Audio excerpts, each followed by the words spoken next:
दिनांक 30 जून 2026 को लखनऊ पुलिस की क्राइम ब्रांच के द्वारा विभूतिगंज स्थित समिट बिल्डिंग की 11वीं मंजिल पर दबिश दी गई, जहां पे यह पाया गया कि वहां पे कुल 119 लोग हैं जो कि एक फेक इंटरनेशनल कॉल सेंटर चला रहे हैं तथा यूएस सिटीजन्स को ठगी कर रहे हैं। पूछताछ के दौरान वहां पे जो मेन दो अभियुक्त है विक्रम परमार और ललित खेजरजानी से यह मालूम चला कि एक विनीत विशिष्ट नाम का व्यक्ति है जो कि इनका मुख्य संचालक है। उसी की जानकारी प्राप्त करते हुए लखनऊ पुलिस के द्वारा वेस्ट बंगाल में दबिश दी गई तथा वहां से विनीत तथा उसके दो सहयोगी रिंकीदास गुप्ता और जयराज नायकर की गिरफ्तारी कर लखनऊ लाया गया है।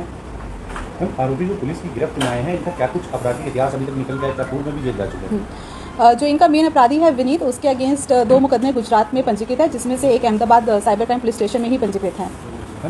ये जो विनीत है इसका प्रोफाइल क्या है, क्योंकि बताया जा रहा है कि गुजरात में एक बड़े कारोबारी का ये बेटा है और इसका रियल एस्टेट का जो कारोबार था, इसके अलावा ये जो सिंडिकेट इसने चलाया, इसके दिमाग में कैसे आया, कैसे नहीं स्टार्ट किया और खासकर लखनऊ कैसे चुना? विनीत का जो प्रोफेशनल वैसे मेन है वो रियल एस्टेट है। इसकी 3 रियल एस्टेट की फर्म से भी है। वहाँ पे विनीत की मुलाकात विक्रम से वहीं पे हुई थी। वहीं पे इन लोगों के द्वारा प्लानिंग किया गया कि लखनऊ में एक कॉल सेंटर खोला जाएगा और जहाँ पे ऐसे इंटरनेशनल कॉलिंग करके लोगों के साथ में फ्रॉड किया जाएगा।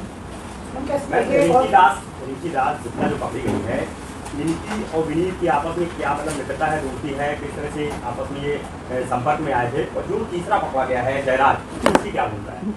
जो जयराज नायकर है वो विनीत का सहयोगी है। उसके नाम पर ही लखनऊ में जो रेंट एग्रीमेंट किया गया था तथा उसको महीने का खर्चा दे दिया जाता था। इसके अलावा वो विनीत के सहयोगी के तौर पे काम करता था। उसका रियल एस्टेट का बिजनेस जो है वो सुपरवाइज किया करता था।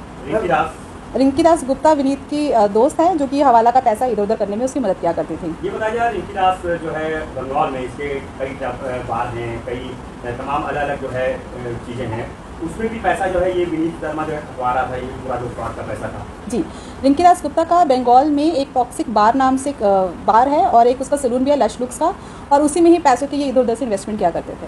जितने लोग गिरफ्तार हुए हैं ये लोगों का आपस में जो रिलेशन है, कितने टाइम से लोग साथ ही बिजनेस से आए थे साथ में या पहले से लोग आपस में?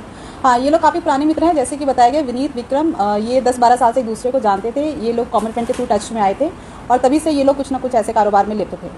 मैम, अमेरिका के जो नागरिक है उनको फंसाया जाता था, इसके अलावा अन्य देशों की बात सामने आ रही है, इसके लिए जो एक और नाम सामने आ रहा है कोई चार्ल्स, इसकी क्या भूमिका है और अमेरिका के लोगों को कैसे ये फंसाते थे? ये भी बताया जा रहा है कि जो पैसा हवाला के जरिए जब भारत भेजने का काम है उसमें भी अहम भूमिका इसकी। जी, इन लोग के पूछताछ से एक और नाम सामने आ रहा है जिसका चार्ल्स है, लेकिन अभी उसके बारे में हमें पूरी जानकारी प्राप्त नहीं हुई है। उसके बारे में अभी हमारी जानकारी जारी है।